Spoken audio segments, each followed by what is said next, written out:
Ok, parfait. Très bien. Donc, on va commencer par 3 hommes.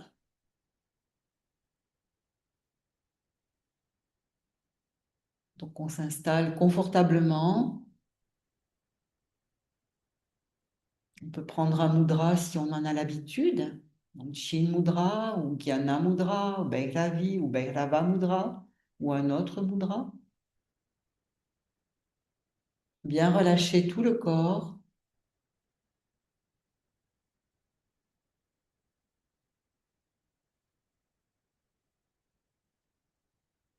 Sentir le corps physique comme un temple divin, le temple qui abrite le Seigneur. Présence consciente en chacun de nous, symbolisée par une petite flamme qui brille au centre de Hridayakash, l'espace du cœur.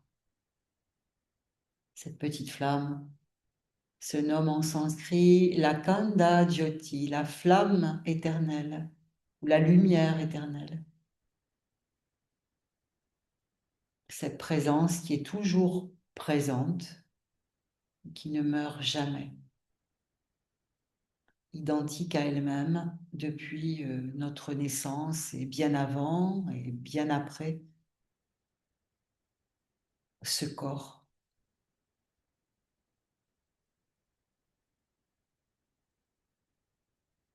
Donc depuis cette étincelle de lumière, inspirons profondément.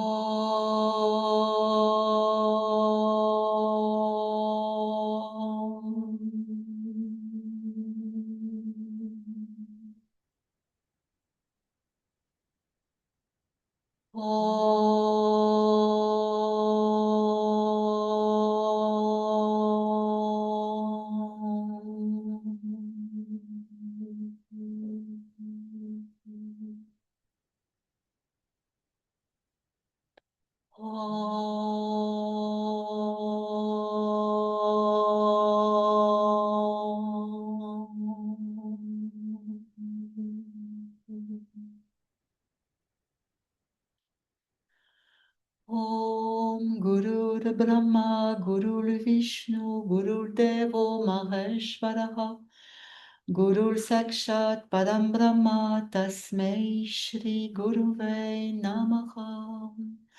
Om Shanti Shanti Shanti. Om Sahana Bhavatu Sahano Bhunaktu Sahaviryam Karavavahe Tejasvinavadistuma Vidvishavahe. Om Shanti Shanti Shanti. Asato ma sat gamaya tamaso ma jyotir gamaya mrityor ma hamritam gamaya sarvesham swastir bhavatu sarvesham shantir bhavatu sarvesham purnam bhavatu sarvesham mangalam bhavatu loka samasta sukhino bhavantu. Om Shanti Shanti Shanti. Sadashiva Samadambam Shankaracharyamadhyamam Ashmatacharya Parantam Vande Guru Parampara Vande Guru Parampara. Du Seigneur Shiva, le premier gourou, à Shankaracharya et jusqu'à mon gourou, hommage à la lignée d'enseignants du Vedanta. Ariom Tatsat, Ariom Tatsat, Ariom Tatsat.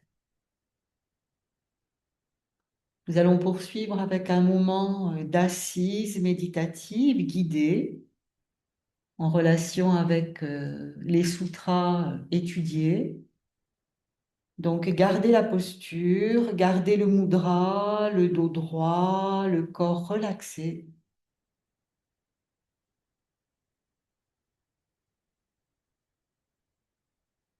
Observez la respiration pendant quelques instants de manière à bien libérer l'esprit, le mental, de toute agitation. Observez l'inspiration, le petit moment d'arrêt naturel poumon plein. Suivez l'expiration. Observez le petit moment de suspension poumon vide.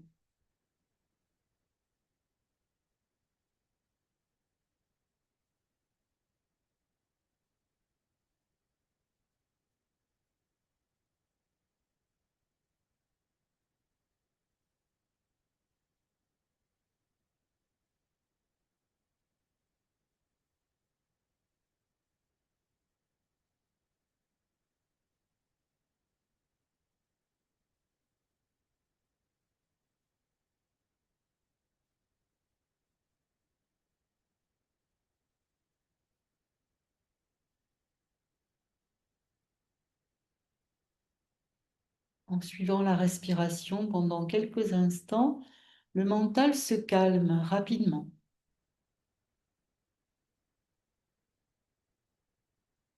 Il se fait sattvik, prêt à écouter l'enseignement. Disponible.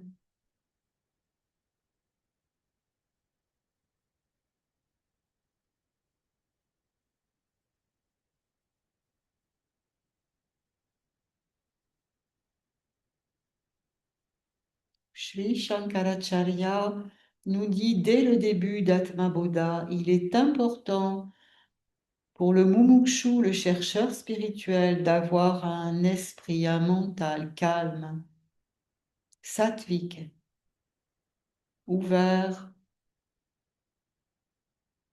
capable de voir clair, de discerner l'irréel du réel.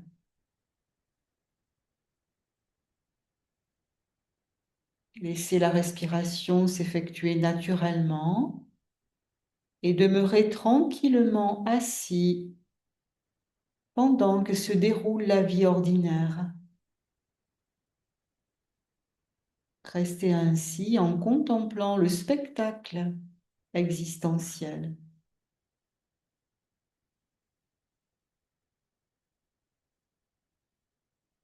Ce spectacle fait de perceptions sensorielles diverses, corporelles, toutes sortes de sensations corporelles.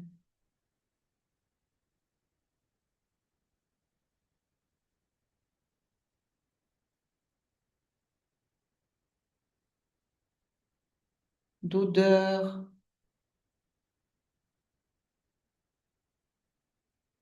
de sons,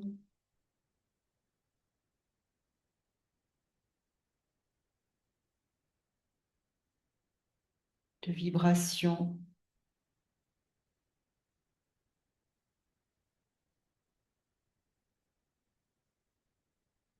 De pensées,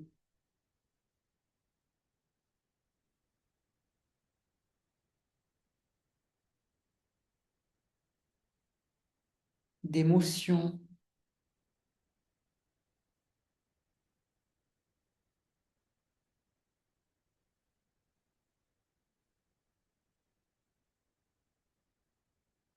Tout ceci constitue le spectacle de l'existence, le spectacle existentiel.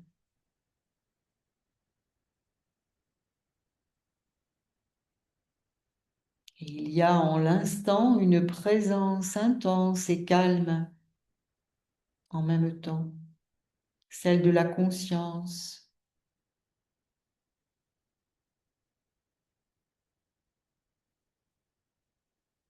Je, conscience, contemple le spectacle de la vie, intérieure, extérieure, de manière indifférenciée. Quelles que soient les sensations, les perceptions, intérieures, extérieures, Tout est perçu sans différenciation, véritablement comme un spectacle.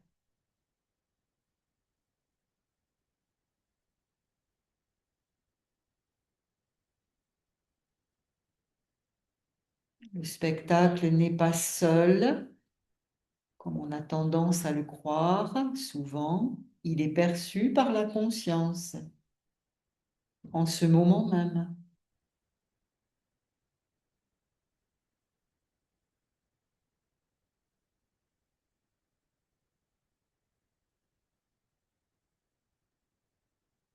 Constatons que sans la conscience, le spectacle n'existerait pas.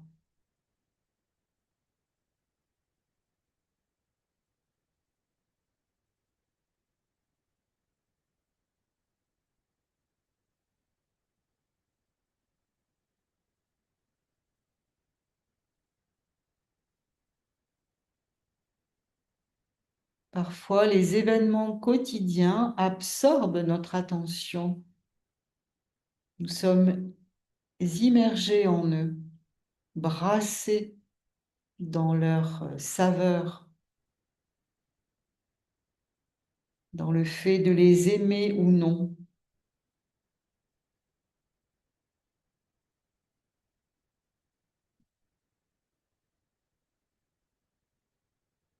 En cet instant, notre regard dépassionné, détaché,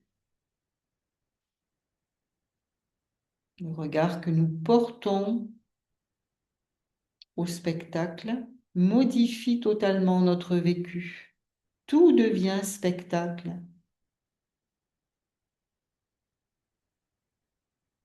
de manière neutre.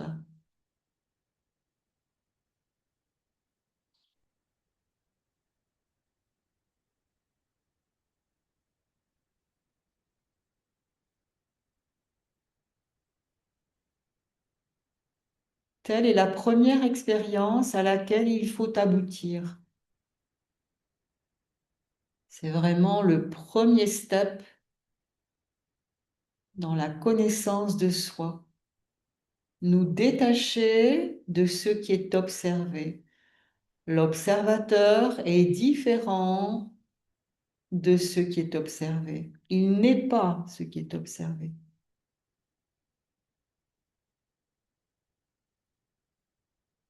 C'est très simple.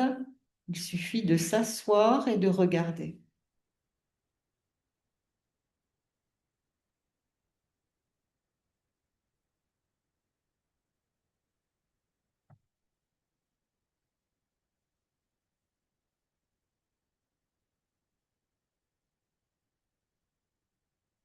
Regarder le spectacle du corps qui fait partie intégrante du monde, du spectacle du monde. Regardez cet être humain assis et le spectacle intérieur, toutes les sensations présentes, toutes les informations présentes. De toute évidence, je est différent du corps.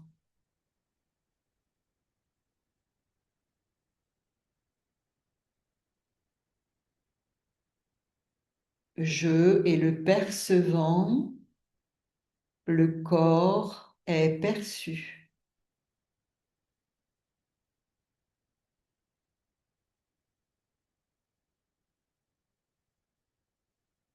Le corps, les sensations corporelles changent en permanence. Je ne change pas.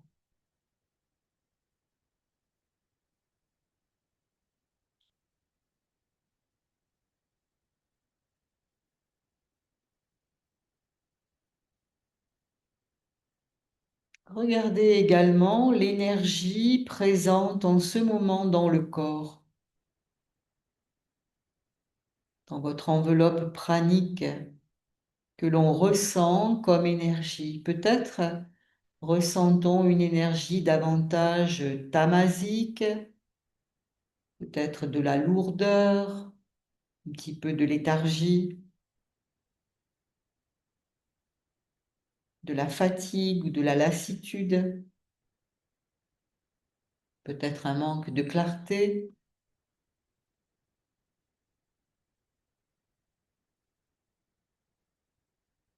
ou peut-être une énergie davantage rajasique avec des sensations d'agitation, de fébrilité, d'excitation, d'impatience, d'agacement peut-être.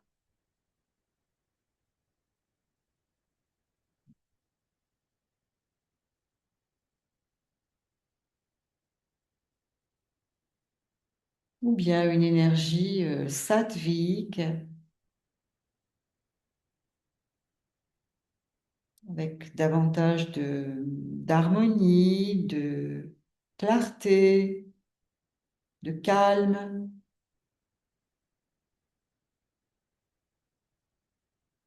de paix intérieure.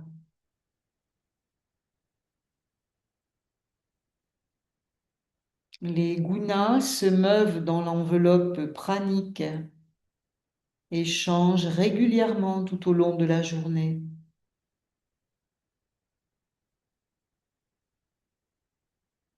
De toute évidence, je suis différent du jeu des gunas, de l'enveloppe pranique pranamaya kosha. Je et le percevant, les gunas sont perçus. Ils changent en permanence. Je ne change pas.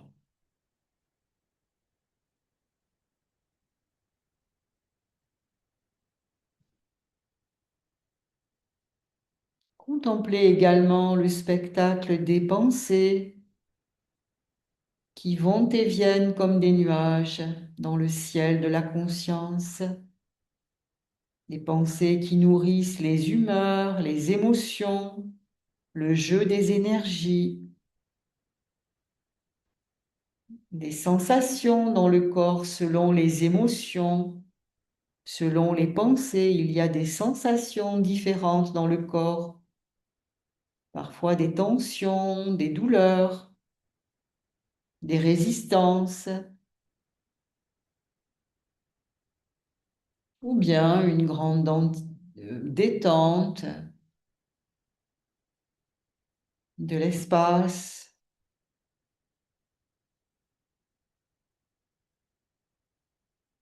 de l'ouverture. Regardez combien tout est lié, combien les koshas sont liés entre eux, combien ils s'interpénètrent, s'influencent. Les pensées viennent des mémoires passées qui sont innombrables, des samskaras et vasanas.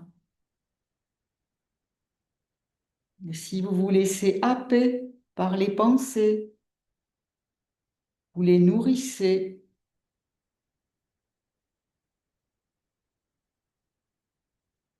Et elles influencent tout le reste. Contemplez-les comme on regarde des enfants qui jouent.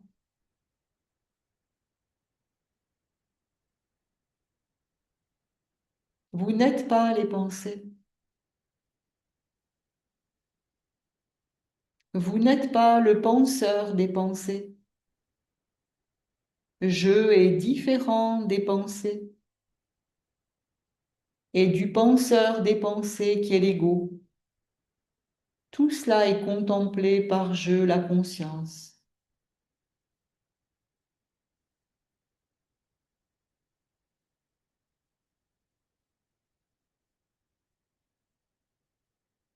Sentez-vous exister en tant que présence consciente.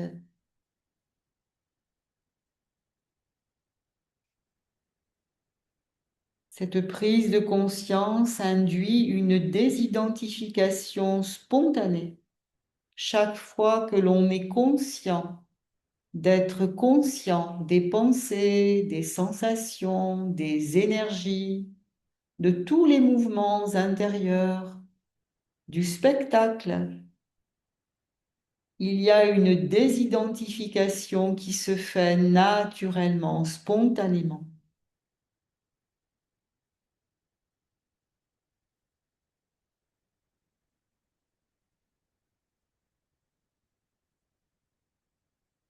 Vous êtes distinct de tout ce que vous percevez.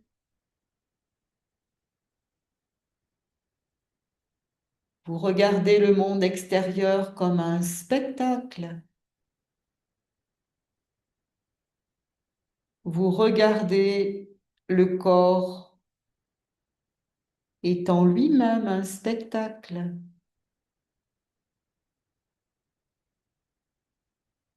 Vous regardez les pensées comme faisant partie du même spectacle.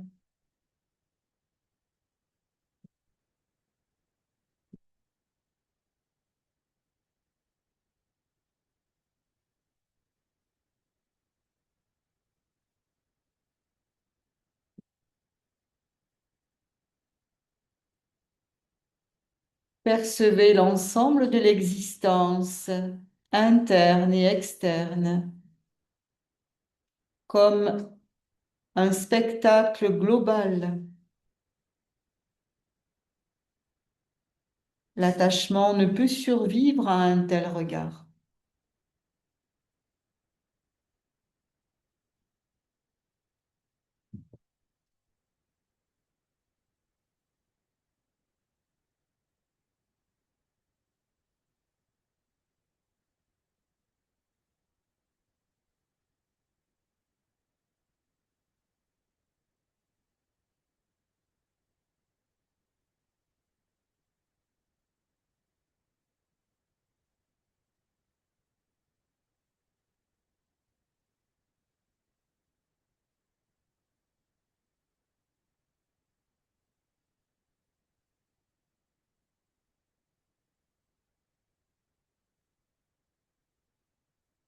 L'attachement se produit lorsque la conscience est entraînée, enfermée par les perceptions sensorielles et mentales. C'est ce processus qui produit l'identification à la personne et l'attachement au monde.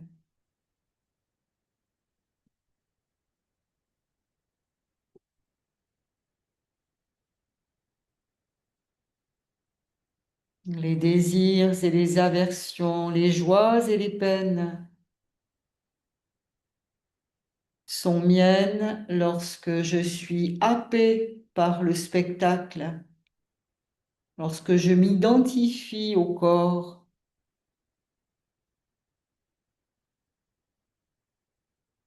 Me voici enchaînée à la roue du samsara.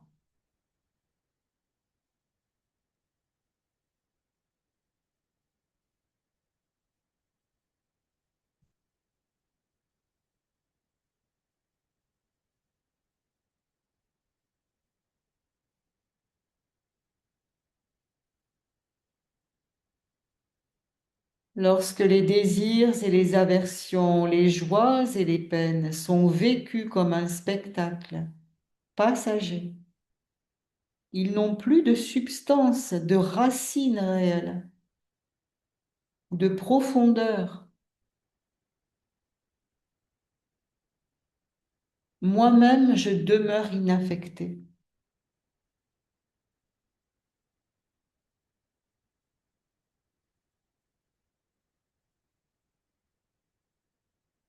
Ressentez bien votre existence. Vous existez et vous sentez votre pure existence. Vous percevez le simple fait d'être,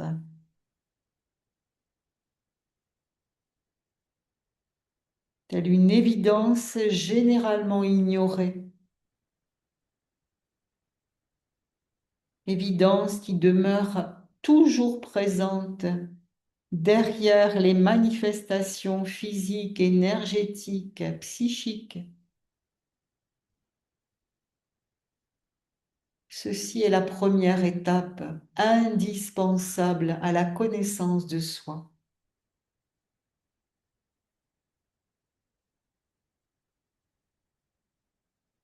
L'étape suivante consiste à diriger notre attention vers le percevant.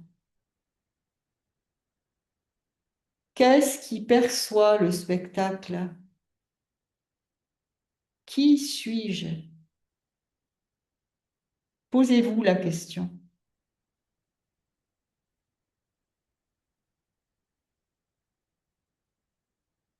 Étudiant l'Atma Bodha, nous savons que nous sommes le percevant, le soi, l'Atman ou la conscience.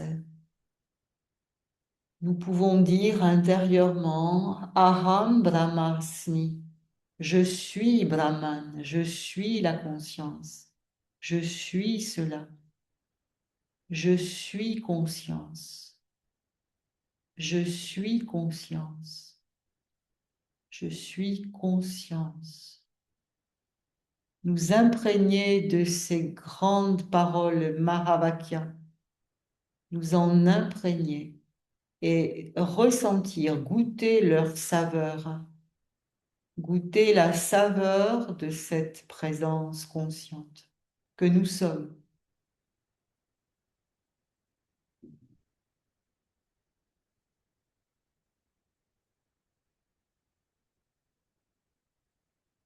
Saveur d'infini, nitya, de pureté, niranjanaha, sans forme, nishkriya,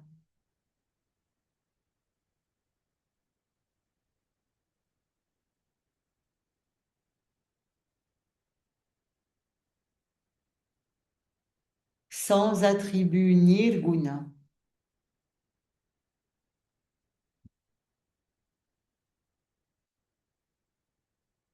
Je suis cela.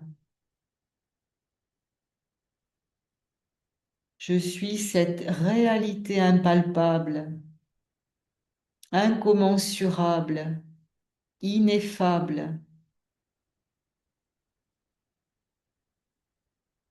Je suis cette présence consciente, pleine de béatitude.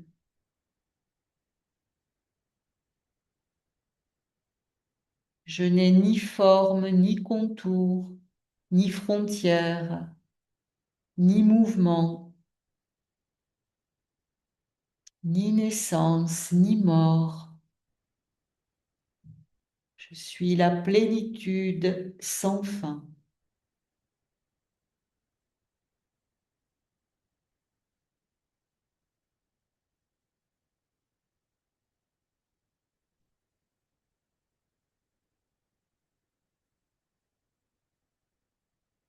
Tandis que je goûte à ma présence, le spectacle du quotidien continue de se dérouler.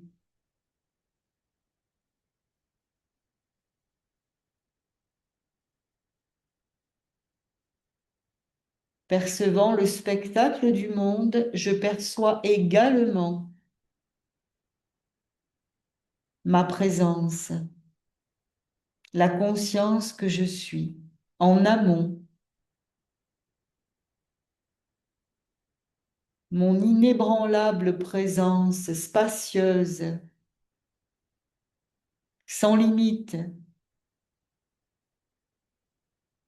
embrassant le spectacle de la vie, instant après instant, sans dualité. La manifestation tout entière, chaque son, chaque forme, chaque vibration, chaque pensée naît de la conscience, se transforme dans la conscience et retourne à la conscience. le monde apparaît à 0 distance de ma présence.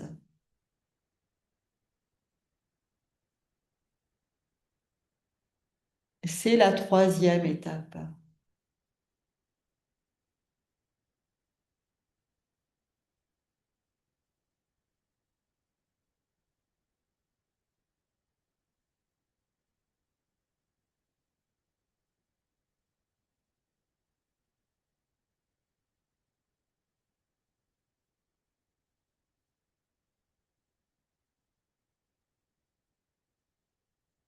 Vivre cette troisième étape ne m'empêche pas de pratiquer encore et encore les étapes précédentes. Le fait d'observer le spectacle de manière duelle, détachée, puis me retourner vers la présence qui contemple le spectacle, de goûter à ma présence, sa saveur, m'en imprégner, m'enraciner dans la présence, puis de continuer à contempler le monde, à contempler la personne humaine qui est là et qui vit dans le monde, sans séparation, sans dualité. La vie continue, mais librement.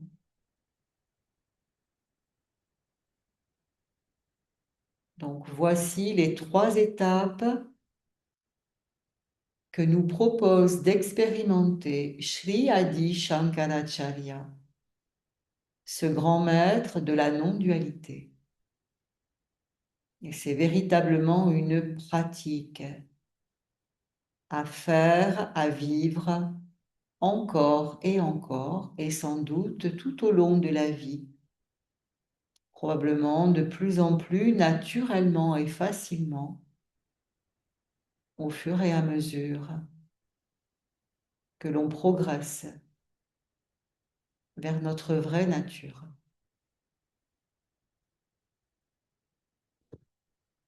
Ariom Tatsat, Ariom Tatsat, Ariom Tatsat. Vous pouvez ouvrir les yeux, Marie, Rudra, et vous tous continuez à contempler le spectacle de l'existence sans perdre de vue la présence que vous êtes, infini éternel.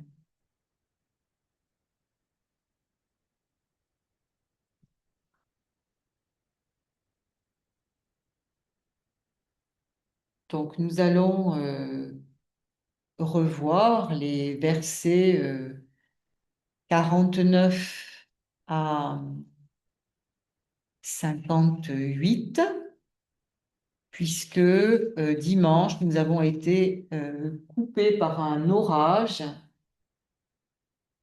et l'enregistrement a été perdu.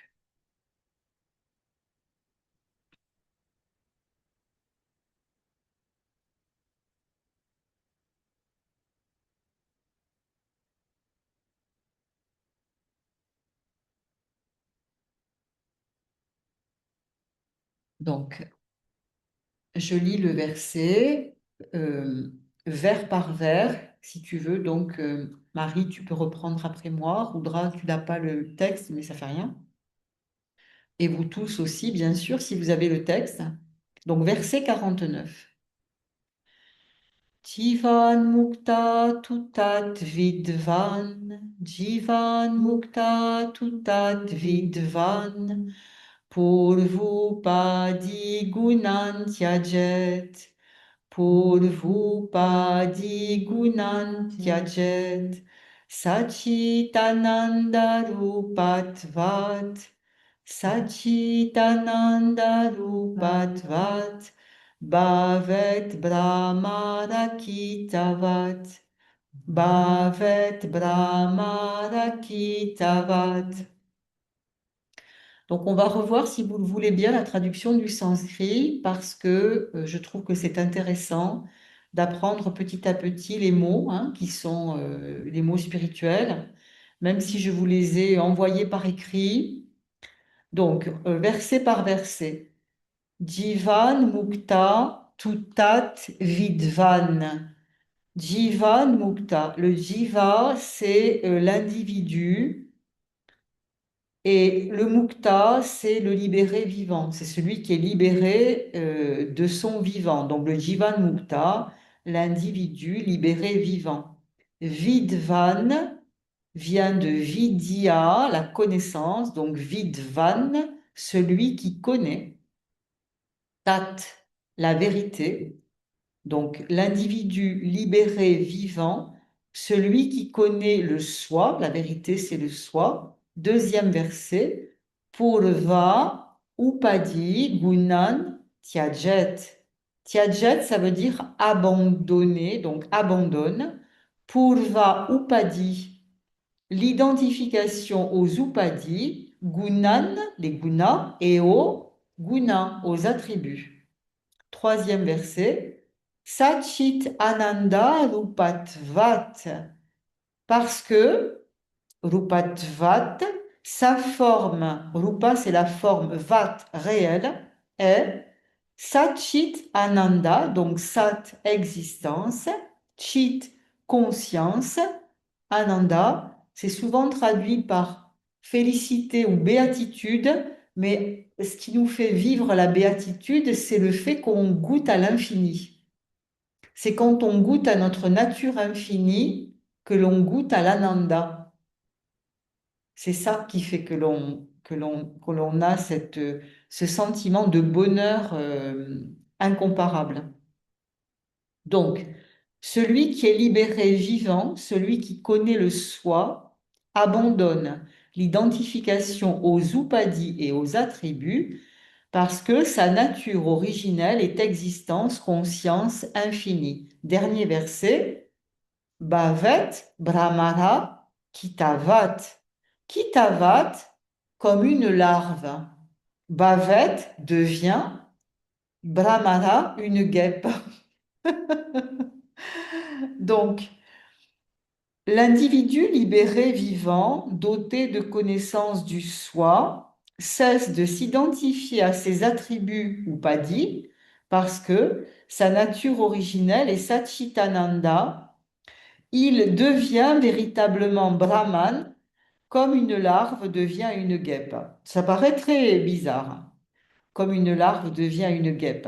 Alors, Swami Chinmayananda nous explique dans le livret que une guêpe, je ne l'ai jamais vérifié, je ne sais pas si Marie, tu l'as vérifié, une guêpe fait son nid, moi je le vois le nid dans les murs, mais là il dit en terre, bon, et elle laisse un tout petit trou, et dans le nid, elle met une larve.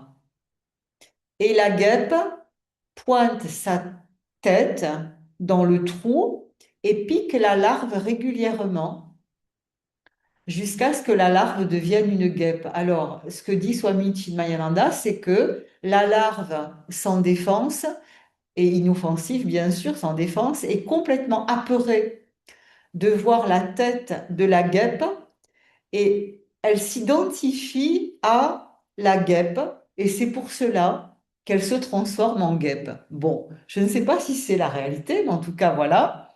Donc, ça voudrait dire que, à force de contempler Brahman, de retourner notre conscience vers la conscience, on devient Brahman. Ça voudrait dire cela, hein.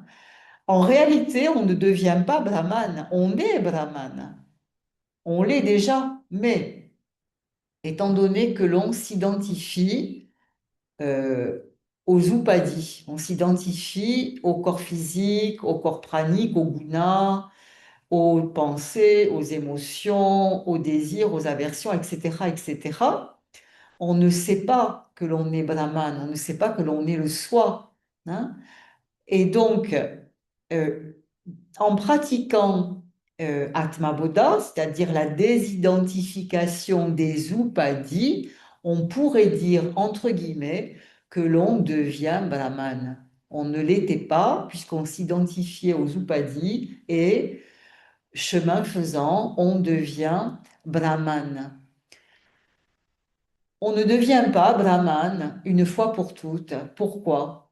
C'est un long cheminement parce que tant qu'on a un corps physique et durant souvent toute notre vie, même si l'on pratique, on a quand même tendance parfois à s'identifier au corps physique, surtout par exemple quand le corps souffre. Quand le corps est douloureux, on est le corps. C'est très difficile de dire, OK, je ne suis pas le corps. Donc c'est vraiment un exercice que l'on peut faire à ce moment-là, qui est très aidant, mais c'est quand même une pratique. Ça veut dire que même si l'on goûte à notre vraie nature, il y a certains moments où on a tendance à s'identifier encore au corps physique et au guna. Par exemple, quand Tamas est là, je suis fatigué. C'est très difficile de dire, OK, il y a de la fatigue, je suis la présence. Donc c'est vraiment une pratique de dire, neti, neti, je suis le percevant, je ne suis pas le guna perçu. Ou rajas qui nous emporte fortement, n'est-ce pas? Par exemple, ou kappa, pas kappa, tamas, voilà. Et également, quand on a des émotions, quand il y a de la colère, eh bien, c'est une vraie pratique de se désidentifier de la colère. C'est une vraie pratique. Souvent, il faut s'asseoir quelque temps après et regarder cette émotion colérique, hein, et voir que l'on n'est pas cette émotion. C'est une sensation passagère dans le corps, mais dans le moment, sur le moment, on est souvent emporté, même si on a l'expérience de Brahman. Donc c'est pour cette raison aussi qu'il dit, à force de nous retourner vers Brahman, hein, comme la petite larve qui voit la tête de la guêpe, à force, à force, à force, elle s'identifie à la guêpe. Ben, c'est un peu ça, hein. À force de contempler, de nous retourner vers notre vraie nature infinie, sans forme, sans attributs, pure, etc., on le devient. Et évidemment, c'est de plus en plus facile quand il y a des difficultés dans la vie, parce qu'on a la pratique. Si on ne pratique pas, eh bien, c'est extrêmement compliqué quand on a une épreuve, ou quand on a une émotion, ou quand on a une maladie, etc., etc. Voilà. Donc, c'est ce que signifie ce verset 49, qui est un verset extrêmement important, comme tous, mais bon, celui-là, voilà. Donc, le verset 50. Tirtva moharnavam hatva, tirtva moharnavam atva, ragadveshadirakshasan, ragadveshadirakshasan, yogi shanti samayuktaham, yogi shanti samayuktaha, Atma Rama Virajate. Atma Rama Virajate. Donc la traduction du sanskrit, Tirtva Moha Arnavam Atva. Tirtva signifie traverser. Moha Arnavam, l'océan des naissances et des morts. Atva, détruire. Le deuxième verset, Raga Dvesha Adi Rakshaksan. Rakshaksan, les démons. Raga Dvesha, des désirs et des aversions. Donc, les deux premiers versets. Après avoir traversé l'océan des illusions, détruit les monstres des désirs et des aversions. Troisième verset. Yogi Shanti Sama Yuktaha. Alors, le yogi est Sama Yukta, Yukta un, Sama avec, un avec, Shanti, la paix. Quatrième verset, Atma Rama Virajate. Atma Rama, jouit du soi, jouir du soi. Vira Jate, Vira c'est la lumière, sa propre lumière. Jate brille de sa propre lumière. Donc, après avoir traversé l'océan de l'illusion, tuer les monstres des désirs et des aversions. Le yogi qui est uni à la paix, donc la paix, sa vraie nature, brille de sa propre lumière, se délectant de lui-même. Alors, après avoir traversé l'océan de l'illusion, ça veut dire l'identification aux upadis qui sont cause d'ignorance. Quand on s'identifie au corps physique, aux énergies, aux gunas, aux émotions, aux pensées, aux désirs, aux aversions, on est dans l'illusion. C'est une illusion totale. Hein. Donc, le but, c'est de tuer les monstres, des désirs et des aversions, mais non, en réalité, c'est nous libérer des désirs et des aversions contraignants. Ça veut dire ceux qui nous limitent. Des désirs et des aversions, on en aura en tant qu'humain toute notre vie, de moins en moins, bien sûr. Mais le désir de manger, ça va rester toute la vie, même pour un être totalement libéré, un muta. Le désir de dormir, ça va rester toute la vie. Le désir d'avoir un toit, au minimum, même pour un sadou, ben, s'abriter quelque part, ne serait-ce une grotte, ça va rester quand même. Hein. C'est la survie, hein, quand même. Ce sont des besoins, mais c'est aussi des désirs. Donc des désirs et des aversions, par exemple, le fait de préférer ça à ça, ben, de moins en moins, mais ça va rester quand même. Mais ça n'est plus limitant, ça n'est plus contraignant. Ça veut dire qu'on en est libre. Ça veut dire qu'on n'y est pas attaché. S'il y a du café, j'adore le café. Marie le sait, hein, elle me fait la cuisine en ce moment. Bon, le café, je le fais moi-même. Mais bon, et j'adore les sucreries aussi. Elle me fait de bons petits desserts. Mais je n'y suis pas attachée. Voilà. Donc, un petit peu peut-être. Encore un petit peu. Mais voilà, c'est travailler sur ce qui nous limite, parce qu'être attaché à quelque chose ou à un être, hein, à un être humain, c'est extrêmement douloureux et limitant. Tout ce qui nous limite nous fait souffrir à un moment ou à un autre. Voilà, donc c'est vraiment regarder tout ce qui nous contraint et nous limite et nous en libérer. Donc le yogi, qui est uni à sa vraie nature, brille de sa propre lui-même, se délectant, brille de sa propre lumière, se délectant de lui-même. Ça veut dire quoi? Ça veut dire que de la même manière, plus on se tourne vers notre vraie nature et plus on va s'asseoir pour savourer la paix intérieure de notre vraie nature, notre propre lumière, plus on va se détacher également de tout ce qui nous limite. Donc il y a un double travail, c'est-à-dire que on va travailler sur la libération des upadis et de tout ce qui nous limite, hein, tout ce qui est illusoire et passager, tout est passager. Mais en même temps, en nous tournant vers notre vraie nature et en nous délectant de sa saveur qui est Ananda, hein, c'est infini, c'est vaste, c'est sans limite. Plus on le perçoit, plus nous détacher de ce qui est éphémère et facile. Voilà, c'est cela que nous dit le verset 50. Hmm. Verset 51.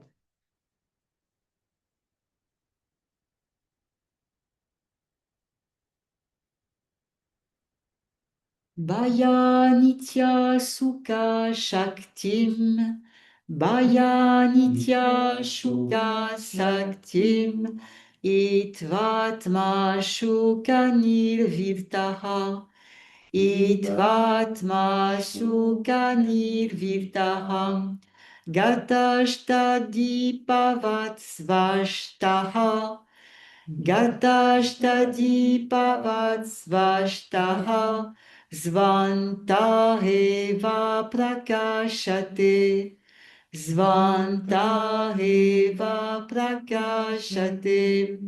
Donc la traduction du sanskrit, premier verset. Baya anitya shuka ashaktim. Ashaktim, ça veut dire être attaché, l'attachement. Baya au monde. Anitya sukha. Sukha, c'est un mot qui revient très souvent dans les textes. C'est l'inverse de dukkha. Dukkha, c'est la douleur, la souffrance. Sukha, c'est le plaisir, la joie, le bonheur, hein. Et anitya, c'est temporaire, donc des plaisirs temporaires. Deuxième verset. Itva, atma, sukha, encore une fois, nirvir, taha. Itva, renoncer. Nirvir, taha, content, satisfait. Atma, sukha, le bonheur, sukha, de l'atma, donc le bonheur intérieur, le bonheur en soi. Donc, les deux premiers versets. Après avoir renoncé à l'attachement au monde des plaisirs temporaires, le sage demeure satisfait en lui-même. Troisième verset. Gatashta dipavat svastaha. Svasta, établi en soi. Dipat vat, dipa c'est la lampe, hein?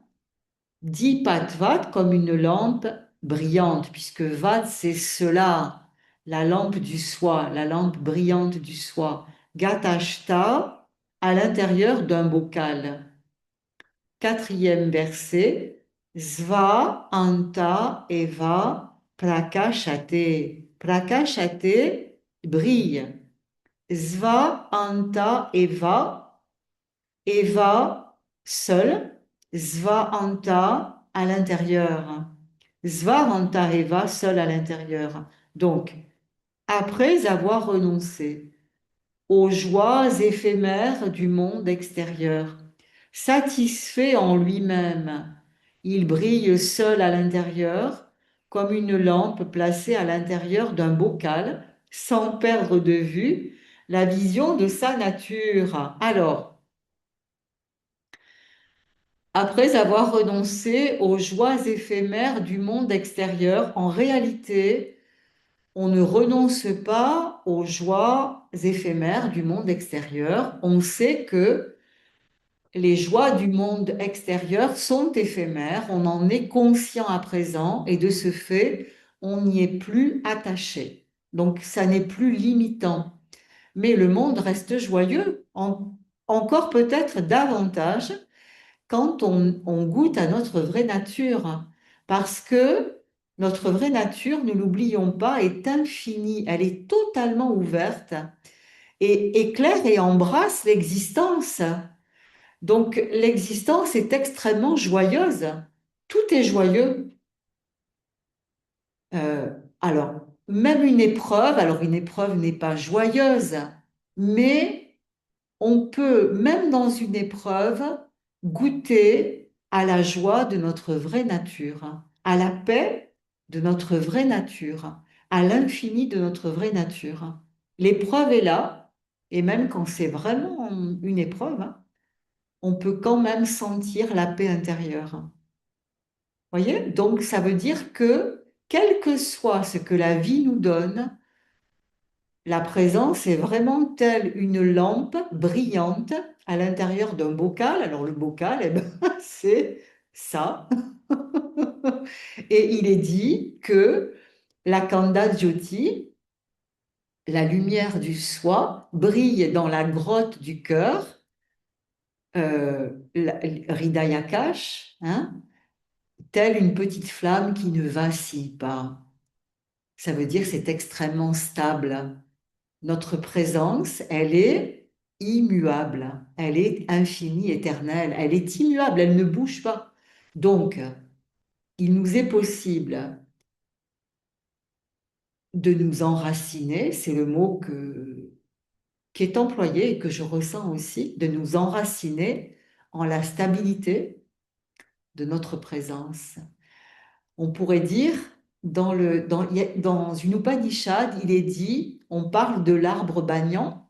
Et l'arbre banyan en Inde a des racines dans le sol, mais aussi des branches qui retombent vers la terre et qui forment de nouvelles racines. C'est comme si la terre et le ciel étaient complètement connectés. Et on pourrait dire même qu'il y a des racines au ciel et des racines en terre, ou des branches en terre et des racines au ciel. Et en fait, c'est un peu ça. C'est comme si il y avait un enracinement en notre vraie nature et un déploiement, on pourrait dire, en tout cas c'est comme ça que je le ressens, de cela, de la lumière vers la terre. Voilà. Donc en tout cas, ça s'interpénètre. L'humain et le divin s'interpénètrent dans une danse infinie. Voilà. C'est comme ça que je pourrais commenter ce verset 51. Ces versets sont vraiment magnifiques, hein. Vraiment, hein, c'est très poétique, hein. La Rudra. Marie. Verset 52. Upadishta pitat dharme. Upadishta pitat dharme. Alipta vyomavat munihi. Alipta vyomavat munihi. Sarvavit buddha mudavat tishte. Sarvavit mudavatishtet ashaktavayuvat karet ashaktavayuvat karet. Traduction des mots sanskrits. Premier verset. Upadishta pitat dharme. Deuxième verset pour comprendre le premier. Alipta Vyomavat Munihi. Le Muni, c'est le silencieux, c'est le contemplatif. Alipta, non affecté, qui est non affecté par Upadishta, les enveloppes limitantes, les upadis, hein, et leurs dharme, leurs attributs. Donc, dharme, on entend dharma, hein, mais là, le dharma, c'est le dharma personnel, et le dharma nous vient du karma, et le dharma, c'est aussi nos attributs. On a hérité d'un karma qui nous a donné un svadharma, donc un dharma, des attributs personnels. Troisième verset. Sarvavit mudavat tishtet. Sarvavit, sarva, c'est la connaissance absolue. Donc, sarvavit, celui qui a la connaissance absolue, tishted, se comporte, mudavat, comme une personne ordinaire. Quatrième verset.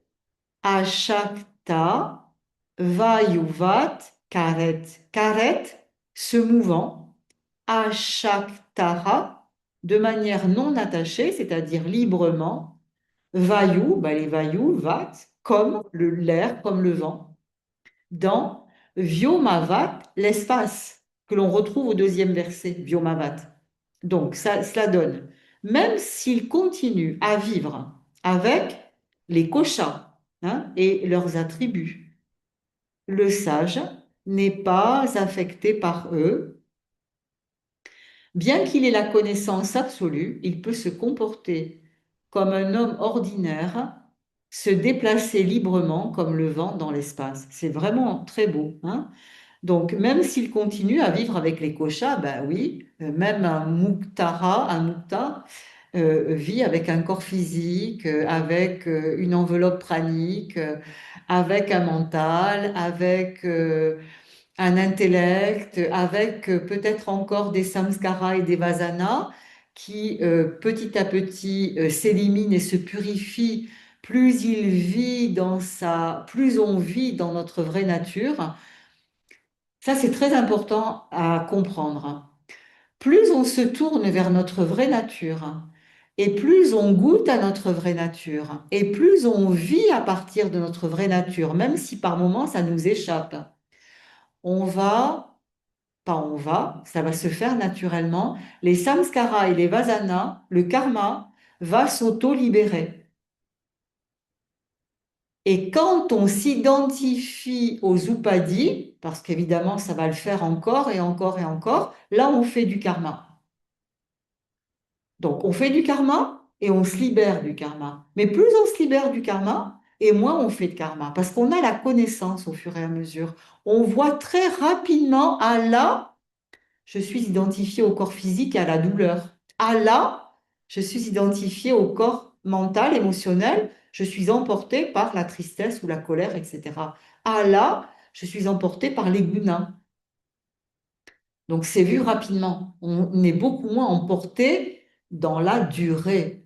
Donc, le karma, s'il se fabrique, c'est très, de manière très petite et il est libéré très rapidement puisque automatiquement, on revient à notre vrai soi. Donc, ça, c'est très important. Plus on pratique, plus on s'assoit, puisque l'assise est importante, c'est vraiment une pratique toute la vie. Ça nous donne quand même l'occasion euh, vraiment merveilleuse de revenir à soi, pratiquer le matin, s'asseoir le soir, pratiquer son japa aussi, c'est revenir avec le souffle, avec le japa à la présence et demeurer dans la présence. Donc ce sont des pratiques merveilleuses ou simplement pratiquer, observer les sensations physiques comme on l'a fait tout à l'heure, les gunas, les pensées, les émotions qui sont là dans l'instant. Écouter les bruits, voir l'interaction intérieure-extérieure, puis petit à petit sentir qu'il n'y a pas vraiment de frontières, voir tout ça comme un spectacle, puis se retourner vers cela qui contemple, qui perçoit le spectacle. Je ne suis pas, je suis le percevant, je suis le soi, je suis celui, la conscience, hein? Aham Brahmasmi, je suis Brahman, je suis le soi. Et très important, goûter à la saveur du soi, s'en imprégner. C'est sans limite, c'est sans attribut, c'est sans action, c'est immuable, c'est tout le temps là, c'est non changeant, c'est tout le temps là, c'est nous qui sommes emportés ailleurs. Voilà.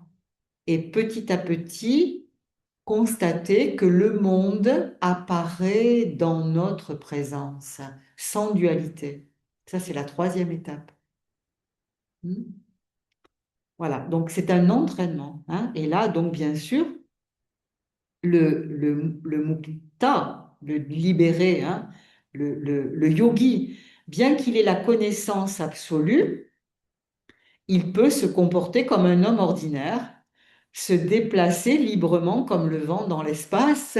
Eh bien, il est libre comme le vent, tout en étant un homme ordinaire. Ça veut dire qu'il est libéré de ses attributs. Il ne se prend pour personne et même pas, et encore moins, un être spirituel. Parce qu'on pourrait dire que ça, c'est la dernière attache. C'est un ego spirituel que tout le monde peut avoir tendance à construire.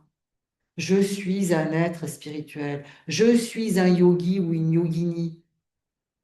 Je suis quelqu'un qui pratique, alors que les hommes, les êtres humains ordinaires, non. Donc je suis supérieur. Ou je suis professeur de yoga. Ou je suis une swami. Mais non.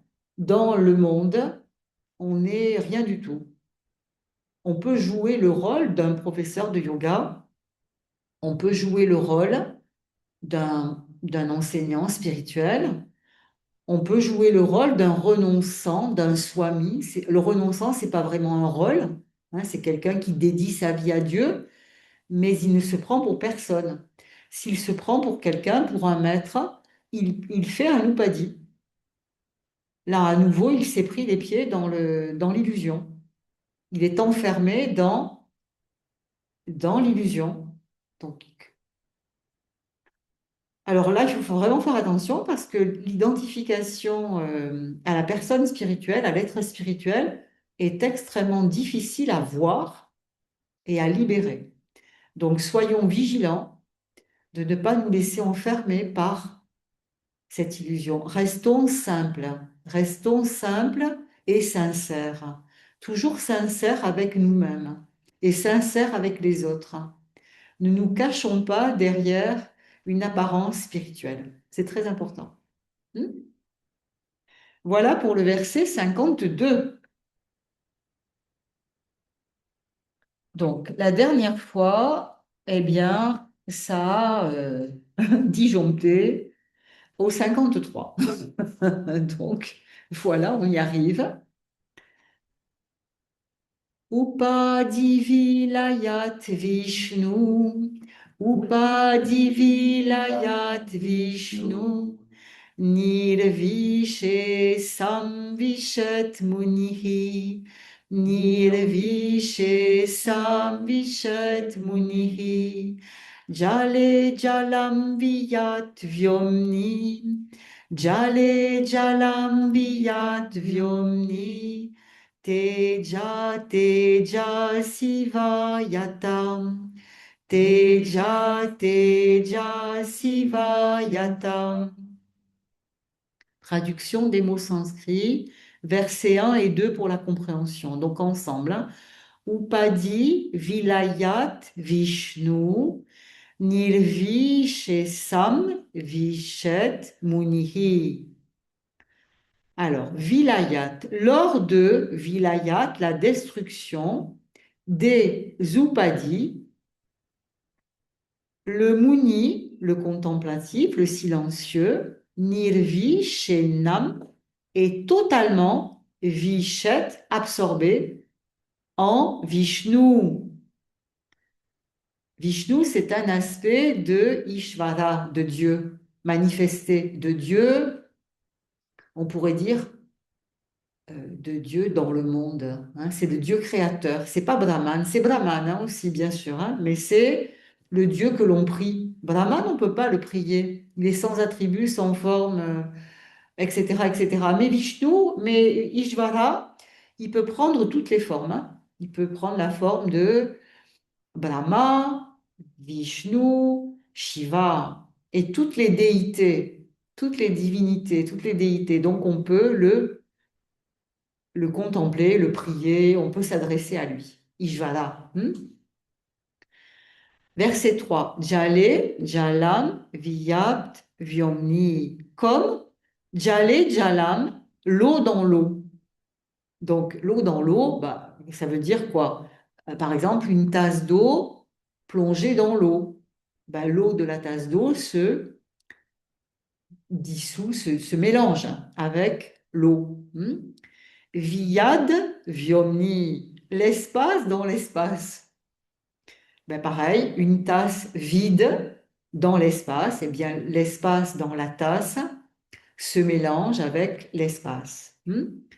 Teja, Teja si, va yata. Teja, tu sais ce que ça veut dire, hein, Marie? C'est le feu. Voilà.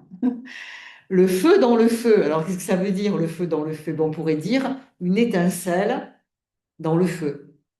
Donc, lors de la destruction des Upadis, alors les Upadis sont détruits. Oui, les Upadis, c'est la croyance illusoire que l'on met le corps, le prana, etc., etc. Donc, via quoi? Via, vous vous souvenez? Satya, Mithya. Satya, c'est l'observateur, c'est le soi, et Mithya, c'est l'apparence. Donc, Satya, c'est la conscience divine, Brahman, et ce qui est contemplé, les upadis, les différents corps ici, c'est Mithya. Ça ne veut pas dire que ça n'existe pas, vous vous souvenez, hein, mais c'est une apparence du divin, c'est une apparence de la conscience. Hein. Et Drik Drisha Viveka, vous vous rappelez, c'est la pratique Drik Drisha Viveka, le discernement entre le percevant et ce qui est perçu. Et Neti Neti. Je ne suis ni ceci ni cela. Donc ça, c'est la pratique donnée par Sri Shankara. Donc, lors de la destruction des Upadis, le contemplatif est totalement absorbé en Vishnu, on pourrait dire Ishvara, l'esprit omnipénétrant, omniprésent, comme l'eau dans l'eau, l'espace dans l'espace et le feu dans le feu. Hmm. Donc pourquoi Vishnu plutôt que Brahma, qui est l'aspect de d'Ishvara qui crée le monde, ou Shiva, qui est l'aspect qui détruit le monde, hein? Parce que Vishnu, c'est celui qui demeure, hein, c'est celui qui maintient. Et là, on parle de l'esprit omniprésent, omnipénétrant. Donc, il a pris donc le Vishnu, hein, absorbé en Vishnu. Hein. Donc voilà. Ça va? Vous avez des questions? Est-ce que c'est clair? Tout est clair? Parfait. Super. Verset 54. Yat labat na para labam. Yat labat na para labaha. C'est un H, donc c'est labaha. Yat shukat na param shukam. Yat shukat na param shukam. Yat gyanat na param gyanam. Yat gyanat na param gyanam. Tat brahmiti avadarayet. Tat brahmiti avadarayet. Traduction des mots sanscrits. Premier verset.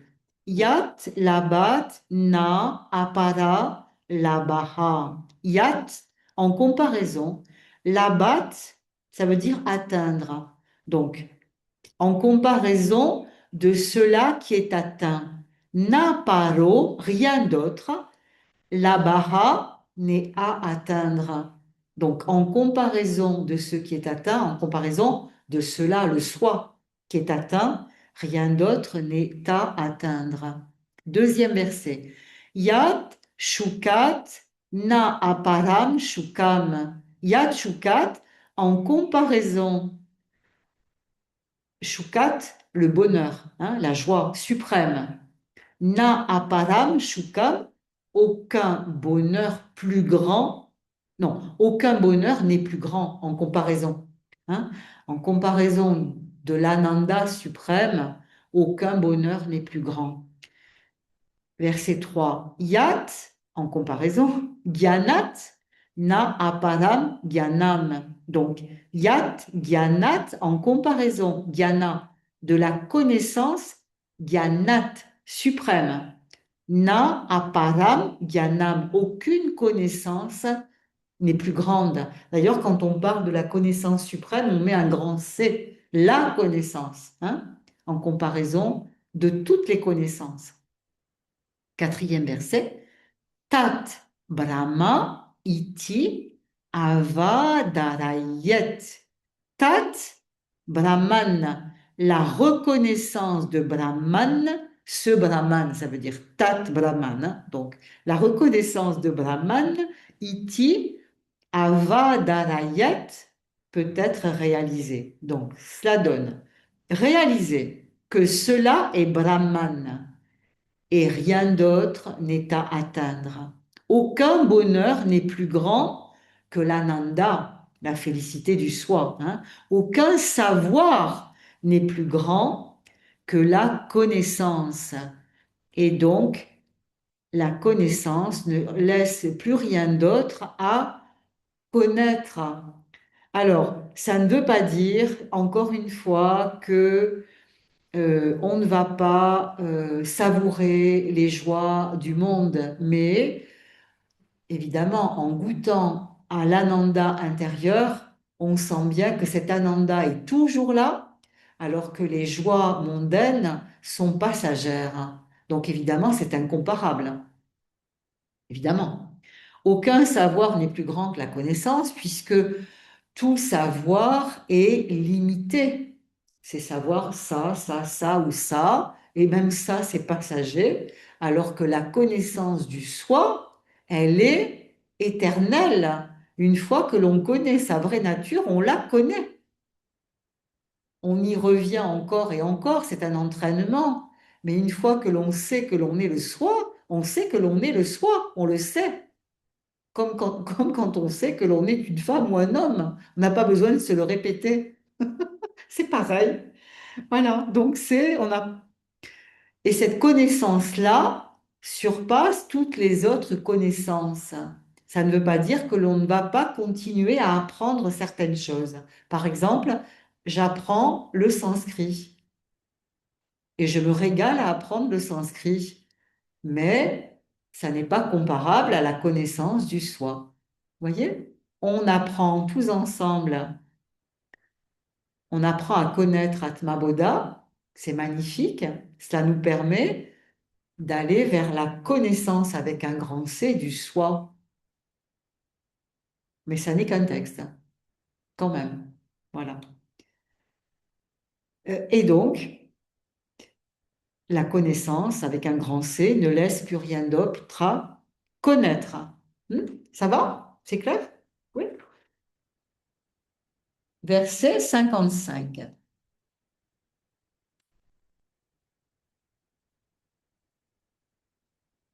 Yat drishtva na padam drishyam, yat drishtva na padam drishyam, Yat Bhutvana Purnar Bhavaha Yat Bhutvana Punar Bhavaha Yat Gnatvana Padam Gneyam Yat Gnatvana Padam Gneyam Tat Brahmiti Avadarayet Tat Brahmiti Avadarayet.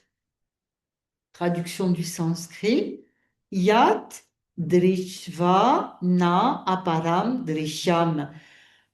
Drik, ça veut dire voir. Donc, Yat Drishva, en comparaison de cela qui est vu, lorsque Brahman est vu, alors bien sûr, on ne peut pas voir Brahman, hein. On pourrait dire perçu intérieurement, goûté intérieurement, hein. Na aparam drishyam, rien d'autre n'est à voir, hein. Yat bhutva na punar bhavaha. Yat bhutva, en comparaison de cela que l'on devient quand on réalise que l'on est Brahman. Na punar bhava. Alors, na punar bhavaha, rien n'oblige plus à renaître. Ça veut dire quand on connaît le soi, quand on connaît notre vraie nature, quand on la vit, quand on est libéré des upadis aussi, hein, c'est-à-dire quand on la connaît entièrement, ça veut dire quand on est totalement libéré, rien n'oblige plus à renaître, hein. Qu'est-ce qui nous oblige à renaître? C'est le fait qu'on s'identifie au corps, c'est le fait qu'on est attaché au corps, c'est le fait qu'on est attaché au monde. Parce que quand on est attaché au corps, quand on s'identifie à la personne, on est attaché au monde. Pourquoi? Parce que la personne, elle est limitée. Comme la personne est limitée, elle est pleine de manques. Elle est petite, elle est limitée. C'est une petite personne. Et de ce fait, on cherche le bonheur dehors. Hmm. Donc, on est attaché au monde. Hmm. Mais quand on connaît notre vraie nature, on n'est plus attaché au monde. On vit encore dans le monde, mais avec de moins en moins d'attachement. Et moins on a d'attachement, et quand on n'en a plus du tout, eh bien, rien n'oblige plus à renaître. Hmm. Yat gyantva na aparam gneyam. Yat gyantva. En comparaison de ce que l'on a découvert, le soi, na, aparam, gneyam, rien d'autre n'est à découvrir. Tat, brahma iti ava darayet. On répète encore, hein. Tat Brahman, la reconnaissance de Brahman, iti avadarayet, peut être réalisée. Donc, ayant réalisé que cela est Brahman, qui, lorsqu'on l'a vu, ne laisse plus rien à voir, qui, lorsqu'on le devient, n'oblige plus à devenir, ça veut dire aussi à renaître en ce monde, hein, et qui, lorsqu'on le connaît, ne laisse plus rien d'autre à savoir. Voilà. Donc, encore une fois, on va continuer à vivre dans ce monde, à apprendre de ce monde, mais de manière totalement libre. Ça veut dire que l'on n'attend pas le bonheur de ce monde. On n'attend pas que le savoir, que les connaissances, que le devenir en tant que quelqu'un, devenir quelqu'un.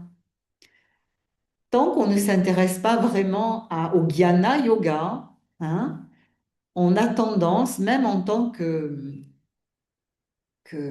personne spirituelle, on pourrait dire, ou chercheur spirituel, à chercher à devenir quelqu'un. On cherche à devenir un professeur de yoga, un être spirituel, un être libéré, un maître spirituel. Beaucoup cherchent à devenir un maître spirituel et même un disciple, avant de devenir un maître spirituel en général. Mais en général, on ne veut pas devenir disciple, on veut devenir tout de suite un maître spirituel. Et bien là, évidemment, pour celui qui a réellement la connaissance de sa vraie nature, il ne cherche plus à devenir qui que ce soit. Même s'il est disciple, c'est naturel, c'est-à-dire qu'il le porte en lui. Il a ce tempérament, ce dharma à être un disciple et il le vit de tout son cœur. S'il a le tempérament à un jour à enseigner, il sera un enseignant, mais il ne cherche pas à le devenir. Et de plus, il est un enseignant temporairement, quand il enseigne. Pareil pour un maître spirituel. On ne devient pas un maître spirituel, même si on en a le titre, parce que notre maître nous a dit, voilà, tu es swami ou tu es maître. Eh bien, la plupart du temps, on ne joue pas le rôle d'un maître spirituel. On est un être ordinaire. Mais on est Brahman, dans lequel l'être humain vit sa vie. Voilà. Donc, on ne s'identifie plus à personne. Voilà, c'est ça que ça veut dire. Et c'est merveilleux. Alléluia. Le 56.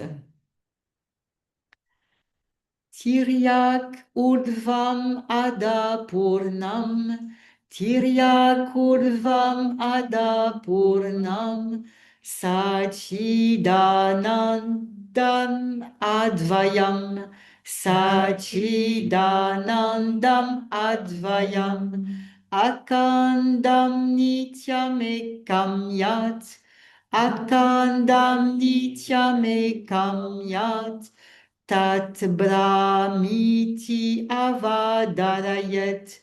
Tat Brahmiti Avadarayet. Traduction des mots sanscrits.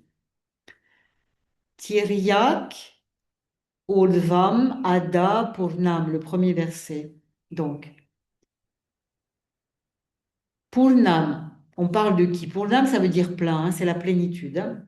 Ce Brahman est Purnam, on le devine, hein, ce Brahman est Purnam, plein. Tiryak, en dessus. Urvam, en dessous. Ada, de tous les côtés. Donc ce Brahman est plein, en dessus, en dessous, de tous les côtés. Sachidananda, Advayam. Sachidanandam, existence, conscience bienheureuse. Euh, Akandam, Nityam et Kamyat. Akandam, non-duel, Nityam, infini, et Kam, unique. Tat, Brahma iti avadarayet. Encore une fois, Tat Brahman, la reconnaissance de Brahman, iti avadarayet peut être réalisée. Donc, réaliser que cela est Brahman qui est existence, connaissance, béatitude, absolue, non-duel, infini, éternel et unique, et qui remplit toute chose en dessus et en dessous et de tous côtés. Voilà. Donc, bon, là, il n'y a pas grand-chose à en dire. Peut-être simplement que tant qu'on s'identifie au corps ou quand on s'identifie au corps pensant, ça veut dire à l'ensemble de la personnalité humaine, on vit dans Dvaita. La dualité, il y a nous et le monde. On est séparé du monde, on est une petite personne limitée, séparée du monde, et c'est pour cela qu'il y a dukkha, qu'il y a souffrance, et qu'il n'y a pas plénitude, il y a manque. Hmm. Par contre, plus on se tourne, plus on réalise que l'on est Brahman, avec tout ce qui est dit, hein, absolu, non-duel, éternel, unique, Satchitananda, qui remplit toute chose en dessus, en dessous et de tous les côtés, ça veut dire ni intérieur ni extérieur, c'est sans limite, évidemment. On vit dans la non-dualité totale et dans la plénitude. La non-dualité, c'est la plénitude. Vivre la non-dualité, vivre que tout est en soi sans séparation, c'est l'ananda. Rien ne nous manque. Ce qui ne veut pas dire que le petit humain qui est non séparé, mais embrassé hein, par notre vraie nature, hein, lui aura quand même des besoins. Ben, normal, hein. Lui, il va garder des besoins jusqu'à la mort.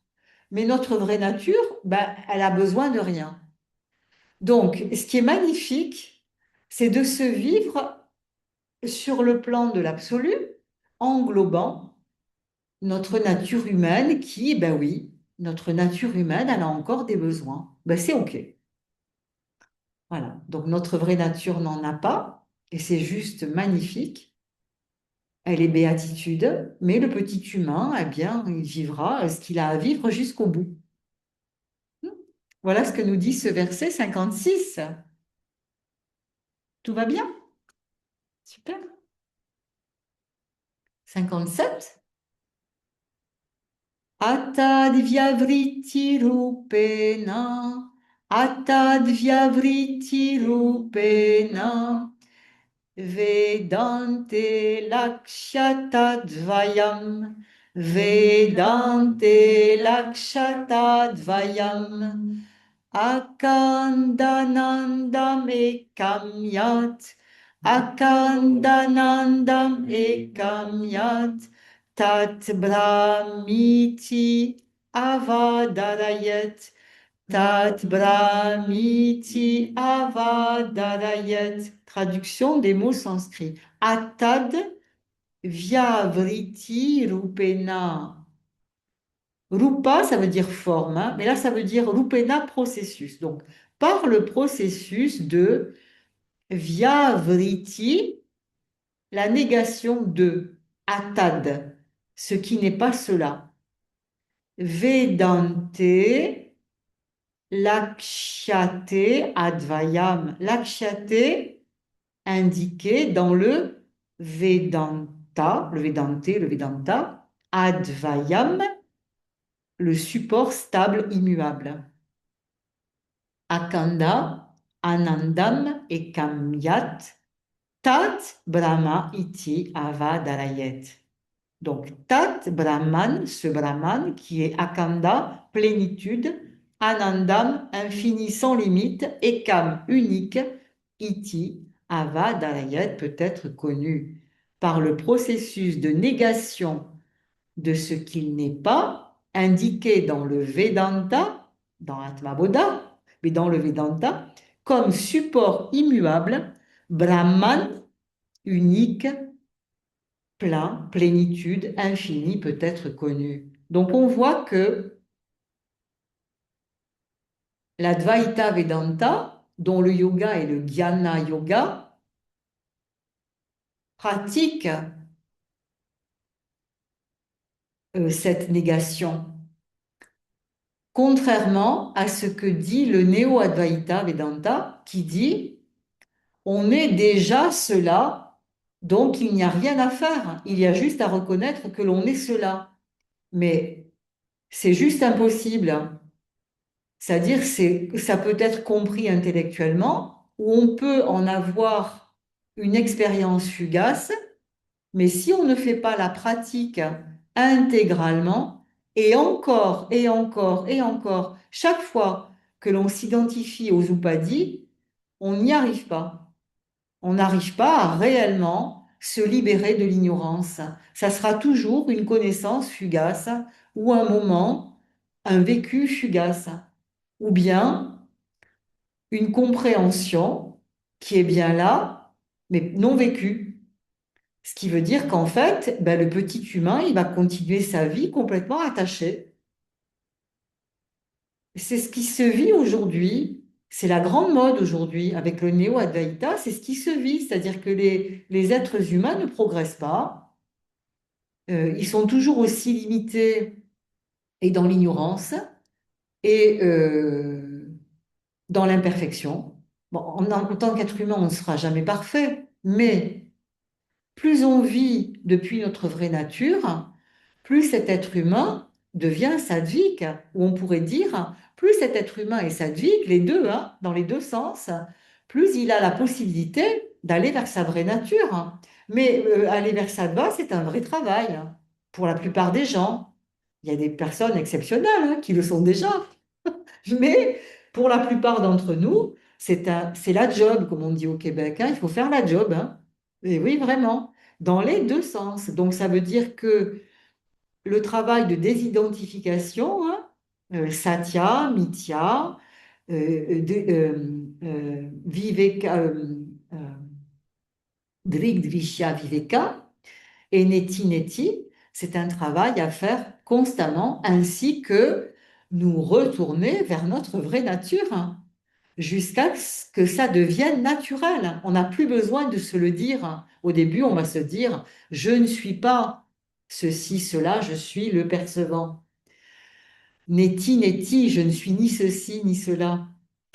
Ce qui apparaît est mithya, apparence de satya, ce que je suis. Au début, on peut se le répéter encore et encore, mais petit à petit, ça devient naturel.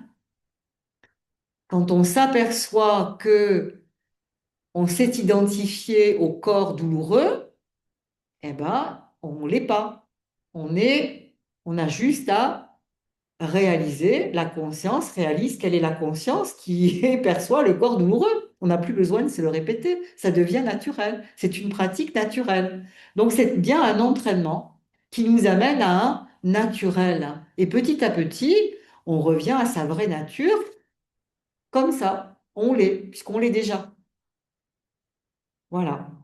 Donc, c'est ce que Sri Adi Shankaracharya nous dit encore et encore et encore, puisqu'il est de coutume dans les textes de l'Inde, mais aussi dans les évangiles. Hein, Jésus répète énormément. Hein. À la fin, il dit, à la fin des évangiles, de l'évangile de Saint Jean, il dit, mais comment vous me côtoyez depuis X temps et vous n'avez toujours pas compris? Donc, c'est un peu ça. Donc, on répète et on répète et on répète pour enfoncer le clou. Donc, voilà ce verset 57. Hein. Verset 58, le dernier. Akandanandarupasya, akandanandarupasya, tasya nandalavashritaha, tasya nandalavashritaha, brahmadaya tamyena brahmadaya tamyena bhavantanandina kilaha bhavantanandina kilaha. Ouh. Akanda Ananda Rupasya. Donc, je vais traduire la totalité de la nature illimitée, Akanda, hein, et indivise de Brahman. Tasya Ananda Lava Shrita. Seulement une fraction de l'ananda divin, Brahmadya Tara Tamyena, est connue par les divinités telles que Brahma, sans Brahma, c'est le créateur, donc c'est une divinité, Bhavanti, Anandina, Akilaha, dans des degrés différents. Donc, de la nature illimitée et indivise de Brahman, le créateur Brahma et d'autres divinités, donc on pourrait dire ben, la trilogie, hein, Vishnu et Shiva, mais il y en a plein, plein, plein, plein d'autres, ne connaissent qu'une fraction de l'ananda divin dans des nuances et des degrés d'intensité à la part qui est la leur. Waouh! Ça veut quand même dire que les devas et les devis qui sont sur des lokas supérieurs à l'humain, eh bien, connaissent une fraction limitée de Brahman, parce qu'il est dit dans les textes de l'Inde que qu'une naissance humaine est extrêmement précieuse. Pourquoi? Parce que seul l'humain a la capacité, avec une vie de souffrance quand même, hein, contrairement aux êtres qui vivent dans les paradis, hein, de réaliser sa vraie nature. Et il n'y a qu'en réalisant notre vrai soi que l'on goûte totalement à l'ananda divin et non pas à une fraction de l'ananda divin. On a la possibilité de goûter à la béatitude absolue de notre vraie nature. Donc, c'est juste un verset magnifique parce que ça veut dire ne gaspillons pas notre précieuse vie humaine. Ne la gaspillons pas, vraiment, euh, utilisons le temps qu'il nous reste à vivre, plus ou moins long, même si la vie est déjà bien avancée pour certains d'entre nous, pour continuer encore et encore et encore à baigner dans Brahman, à nous imprégner de Brahman, à goûter à Brahman, à goûter à son Ananda, à devenir Brahman, comme la larve qui devient la guêpe. À force de le contempler, à force d'y revenir, véritablement, voilà, sa saveur devient tellement incomparable que, que petit à petit, on se libère de tout en réalité. C'est comme ça que ça fonctionne. Voilà. Il est dit dans la Bhagavad Gita, si vous vous souvenez, Arjuna pose une question à Krishna et il demande, qu'arrive-t-il à celui qui cherche le soi, cherche Brahman, mais qui met toute son énergie à chercher Brahman sans jamais l'atteindre. Et en même temps, on pourrait dire, il rate sa vie humaine. Parce que, évidemment, celui qui dédie sa vie à chercher le soi, eh bien, il n'est pas vraiment intéressé à réussir une vie humaine. Ça veut dire qu'il va quand même se détacher de beaucoup de choses. Et en même temps, il n'a pas atteint totalement Brahman. Krishna est catégorique, il dit, ça n'est absolument pas perdu. Au retour, c'est-à-dire qu'évidemment, il y a retour dans une vie, dans une matrice humaine, cet être reviendra avec évidemment des samskaras et des vasanas spirituels et il reviendra exactement, quel qu'on pourrait dire, là où il a laissé, où il a arrêté et il va continuer son cheminement. Voilà, donc c'est très rassurant, rien ne se perd.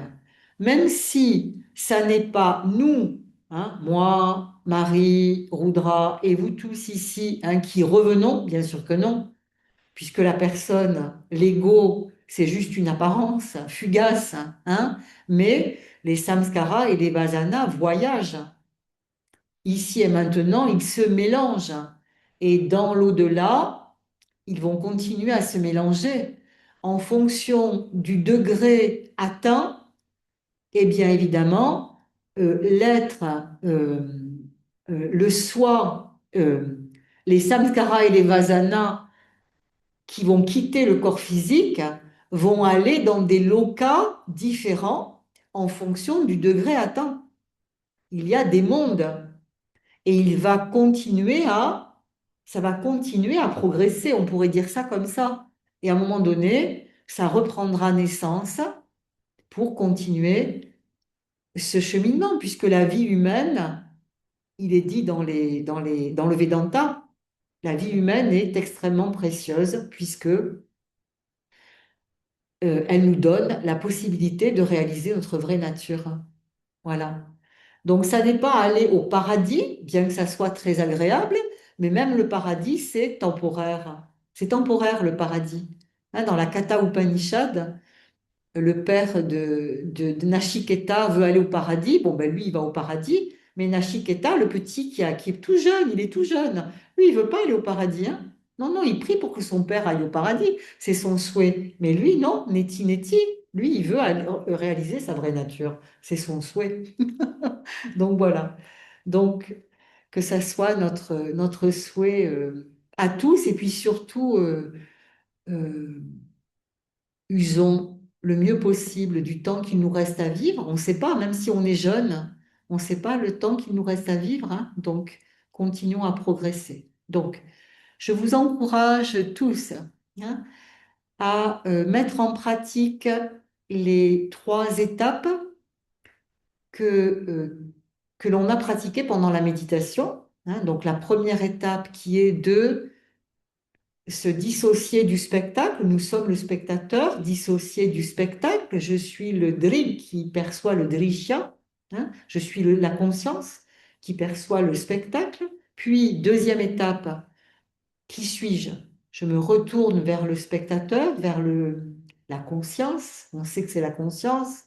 On peut se répéter Aham Brahmasmi, je suis conscient, je suis conscient, je suis conscient. Ça peut aider, mais surtout, ce qui est très aidant, c'est de goûter à la saveur de la conscience qui est sans forme, sans attribut, infini, éternel. On peut goûter à cet infini qui est Ananda. Hein, c'est vraiment goûter encore et encore et encore aux qualités, entre guillemets, puisque c'est impalpable, hein, mais ça a une saveur quand même, hein, de notre vraie nature, hein. Et au fur et à mesure, plus on va goûter à notre vraie nature, ça c'est la deuxième étape, plus on va s'apercevoir que le monde est toujours là. On n'est pas dans un arrière-plan froid, non. Le monde est toujours là et notre vraie nature embrasse le monde. Et même cet être humain qui est là, qui est là, qui est là partout. Ça embrasse cet être humain, ça va vraiment embrasser toute chose sans dualité, sans séparation. Et ça, c'est véritablement l'ananda. Voilà. Donc voilà les trois étapes que nous propose le Vedanta et Sri Adi Shankaracharya, hein. Donc mettons en pratique cela. Vous pouvez pratiquer la méditation qui fait en gros 30 minutes à peu près. Vous pouvez la faire, la pratiquer encore et encore et encore. Voilà. Donc voilà pour ce neuvième atelier, hein, donc en réenregistrement. La prochaine fois, nous ne nous retrouvons pas le 10, mais le 17. Je vous l'écrirai, si vous le voulez, par email, parce que le 10, je ne serai pas disponible. Hmm. Voilà. Ariom Tatsat, Ariom Tatsat, Ariom Tatsat. Merci à tous.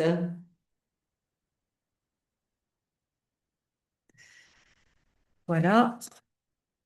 Saluez-vous, saluez vos amis, Roudra et Marie. Très bien. Donc, que je fasse pas de bêtises, hein. J'arrête l'enregistrement. Donc, arrêtez l'enregistrement.